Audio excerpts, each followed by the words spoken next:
Ce podcast est une diffusion du Cannes Football Club, l'alternative foot. Allez au cannesfootballclub.com. Ce podcast est présenté par Mise au jeu.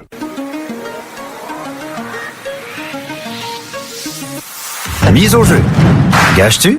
Bonjour tout le monde, j'espère que vous allez bien. Mon nom est Étienne Boutier et bienvenue à ce résumé du jour de la Coupe du Monde 2018, édition du 18 juin. Alors, d'entrée de jeu, on avait droit à un Suède-Corée du Sud. La Suède qui a poursuivi sur sa bonne lancée.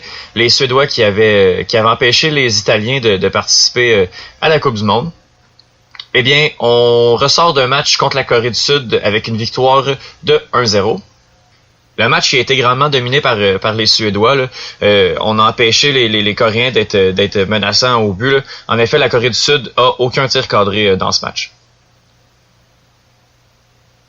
Le but suédois est venu du défenseur et capitaine Granqvist, un penalty converti à la 65e minute. Par la suite, on a eu droit à un des rares matchs à saveur offensive du tournoi. Un match qui opposait la Belgique et le Panama. Et malgré une première demi-stérile où on n'a vu aucun but, la Belgique a ouvert la machine et a inscrit 3 buts sans riposte. Un but à la 47e minute de Dries Mertens et un doublé de Romelu Lukaku à la 69e et 75e minute. Puis, finalement, on a eu droit à un match très chaud entre la Tunisie et l'Angleterre. Une victoire de 2-1 des Anglais qui a quand même pas été facile. Harry Kane a marqué à la 11e minute. Puis, les Tunisiens ont égalisé à la 35e minute sur un péno converti par Sassi. Puis, c'est à la 91e minute seulement qu'on a pu voir le deuxième but des Anglais.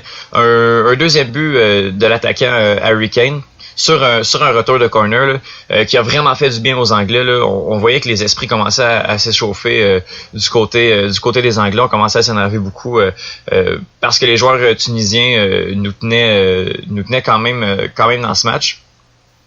Et bravo au sélectionneur anglais Southgate qui est allé de changement payant. Là. Les Anglais possèdent quand même une profondeur assez intéressante. Là. Alors faire entrer des joueurs comme Marcus Rashford ou Ruben Loftus-Cheek en cours d'un match a vraiment fait du bien et a donné un second souffle aux jeunes Anglais. Alors pour le classement, dans le groupe F, on a le Mexique et la Suède première et deuxième avec 3 points, suivi de la Corée du Sud et l'Allemagne bonne dernière de son groupe avec 0 points. Dans le groupe G, la logique est quand même respectée. Là. La Belgique et l'Angleterre premier avec 3 points chacun, suivi de la Tunisie et du Panama avec 0 points chacun. Ma poutine d'or aujourd'hui va aller à un joueur belge. J'aurais pu y aller avec Lukaku qui a joué un fort match, ou même Kevin De Bruyne qui a été assez impressionnant aujourd'hui, mais je vais y aller avec Dries Mertens. Mertens, que je considère comme un des attaquants les plus sous-estimés au monde. Là. Un début comme il est mis aujourd'hui, il est capable d'en mettre là, à l'appel. Et puis, il a démontré toute l'étendue de son talent aujourd'hui.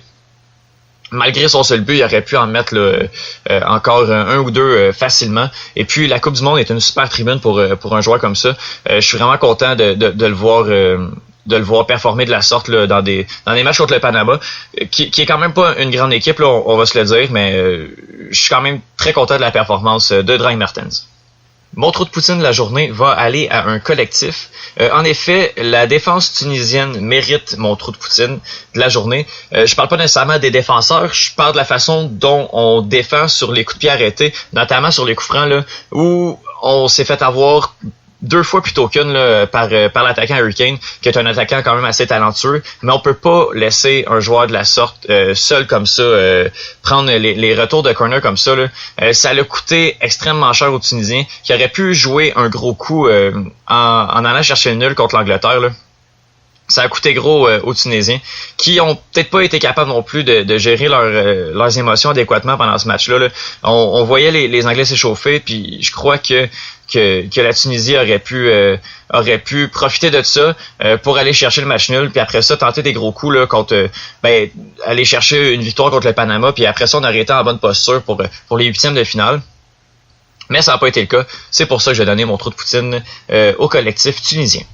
Au programme demain, on a le droit à un Colombie-Japon à 8h, la Pologne affronte le Sénégal à 11h et la Russie affronte l'Égypte à 14h. Il va s'agir d'un deuxième match pour la Russie et l'Égypte. Dans cette Coupe du Monde, l'Égypte qui doit absolument aller chercher un résultat pour rester en vie dans le tournoi. Et puis, on a le droit au premier match du groupe H, des équipes du groupe H, soit la Colombie, le Japon, la Pologne et le Sénégal. Le groupe H est considéré comme le groupe le plus ouvert là, du tournoi. Alors, mon match incontournable serait celui de la Pologne contre le Sénégal. Les deux équipes peuvent tenter un grand coup et aller se battre pour la deuxième place, voire même la première place. La Colombie est pas indétrônable non plus à la tête du groupe H.